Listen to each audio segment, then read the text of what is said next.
Welcome to Thoughts Can Change Your Life with me, Reverend Wolak. We're here each and every day, and we explore life together because we love being on the journey, because the journey is what it's all about. It's never about getting to an end result. It's about being on the journey. So what came to me today is, how can we have a better journey? How can this journey be more meaningful? Well, here's the best way. Ask better questions. The more questions we ask, the deeper clarity we receive. The deeper clarity we receive, the more expansive experience we have. So if we're having an experience, we ask the question, is this my highest expression? Is this something I've been domesticated into believing? Is this something that serves my inner desires, my inner inspirations, that which gives me juice? Or is this something I've been conditioned to do? Is this something that the world has conditioned me to do, to control me, to stop me from being my most unique and perfect self? And you see, each of us is unique. Each of us is very unique. We're not like any other person on the planet. We were never meant to be. There was never anyone in all of history, or will be in history, that is like us. That's what makes us unique. We are a unique piece of the puzzle. And everyone else is. So if we're going to accept ourselves as a unique piece of the puzzle, we've got to accept everyone else as a unique piece of the puzzle. Our mom and dad, it's our children, our work compadres, politicians, business people, philosophers. Yeah, they're all unique. It doesn't mean that they're better. Doesn't mean that anyone should have more power over you than you. No, because you're unique. Remember, your power comes from the quality of the questions you ask. Is this my ego needing to feel in control? And so many times it is our ego. And our ego, what does it want to do? It wants to control. Our ego wants power over us. It wants to control us. Not only does our ego want to control us, it wants to control others. Because it believes if it can control others, it will enhance its own experience, and it can't do that. Because a satisfaction we get from someone else doing what we want them to do is very short-lived. It's addictive. You got to keep getting more and more and more and more and more. And that never ends. That never stops. There's always, the ego cannot be ever satisfied. Let me just really be clear. Now, are we trying to get rid of our ego? No. Our ego is our friend. Our ego is our friend. We just got to tame the ego and let it work for us and not us work for it. And how do we do that? We ask good questions. We ask questions about what we're doing, what we're thinking, what we're saying. What if I do that, what's that lead to? If I keep thinking those type of thoughts, what kind of mental atmosphere am I creating, knowing that my mental atmosphere attracts to me that which I experience? Yesterday, Wendy says, thank you for your personal responsibility thoughts. Hell, it's all we teach at Agape. Here's what you're personally responsible for: asking more quality questions, more expansive questions. So I'm gonna do a little promo right now. Are you receiving anything from these videos? If you are, today is North Texas Giving Day. Any contribution made to a qualified nonprofit gets matched. And Agape is one of those nonprofits. So if you would like to help us take this message out further into the world, you'll find a link there. The link is in the description below or on my Facebook page or Agape's. Kindly go into your heart and ask the question, would I like to support this teaching being brought to the world? Just a question. Let's get back. Other questions. Got to start. Yeah, if you start, thank you, Wendy. If you start believing that you're already got all the answers, if you start believing you've already got all the answers, you're fooling yourself. And if you believe that you're always in balance right now, you're fooling yourself. Because the ego is a deceptive little bugger. It likes to get us to believe, oh, I'm seeing that.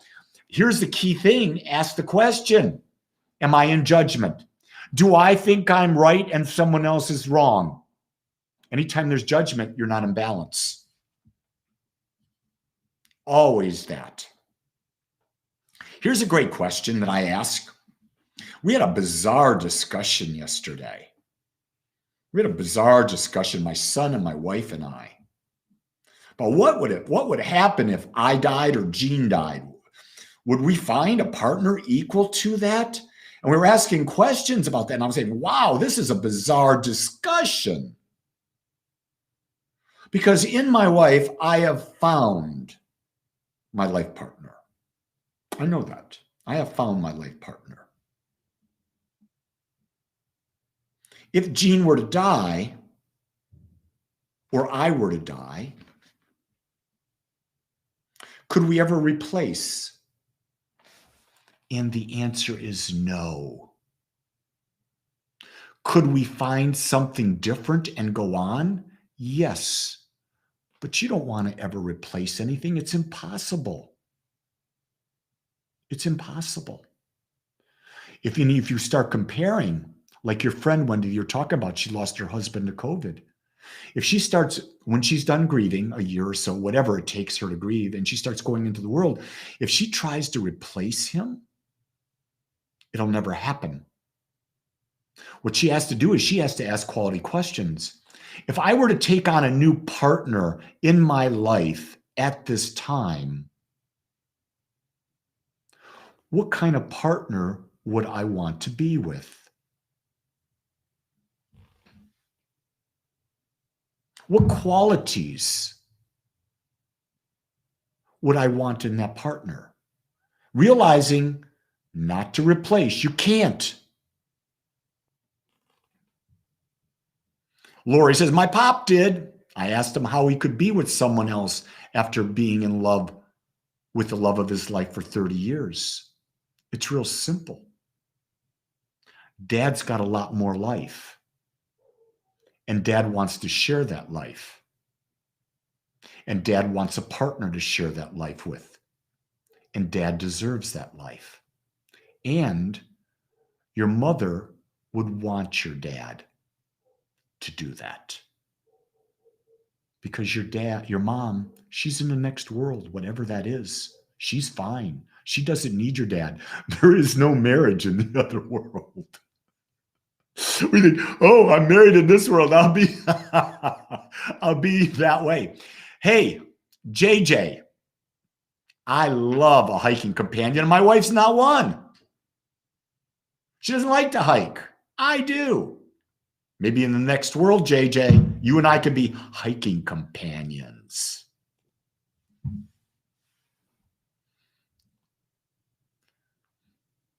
There's always more life to live. And that's why you keep asking questions. And what's so great, Wendy says, good point, more life to live, not to be stuck in grief for the rest of your life. Yeah, if you're stuck in grief for the rest of your life, you're bypassing life. You got to ask a better question.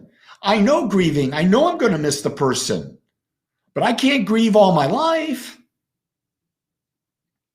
You're here to live. You're here to fully experience beyond anything you can even imagine. Because all our imagination does is take us one little step forward and one little step forward because we're conditioned with our thoughts. And so we're always expanding. And the only way we can expand is ask quality expenses. Do not ask questions that limit you. Do not ask questions yes or no. Ask the question, if I were to expand in my area of being kinder, more gentle, more wealthy, more spiritual, more connected, what one little thing could I do today that would allow me to do that? One little thing today. That's all you need to know. One little thing today, and you step into it. Yeah, fear will paralyze you, but realize fear is a conditioned thought process that was implanted in you as a child by your parents, by your family, by your religion, by where you were brought up, by the news media, by the television, by the thing. And you have the ability right now to ask a question. Do I want to live in fear? Or do I want to be free? Well, Renee, you're dead on. We don't need to judge others. Here's another thing more important than that. We don't need to judge ourselves. That's the best place we can start, everyone. Stop judging yourself. Wendy says, I want to be free. Very simple today. I will no longer judge Wendy. I will no longer judge her physically, mentally, emotionally, spiritually. I will no longer judge her as a mother, as a spouse, as a daughter. I will no longer judge her in the financial arena. I will no longer judge her in the health arena. I will no longer judge her body. I will no longer judge. I will accept Wendy 100% as she is right now. And then I will move in a direction of a greater life experience, and I will become that person who can have that experience. I did that for Wendy, but you can do that for yourselves. That's the way to go through this day, through this life. So I've given you a lot today. I want you to know how much I love you and care about you. That's why I do this, because I love and care about you. And most importantly, I accept you as you are. So if you would love to support Agape today, go to that link, because North Texas Giving Day, they match any contribution made through that link. So if you can help us today, I'd so be grateful, because my goal is to bring this message to the entire world. The message of self-love through conscious living. I love you all. Create a great day. Bye-bye.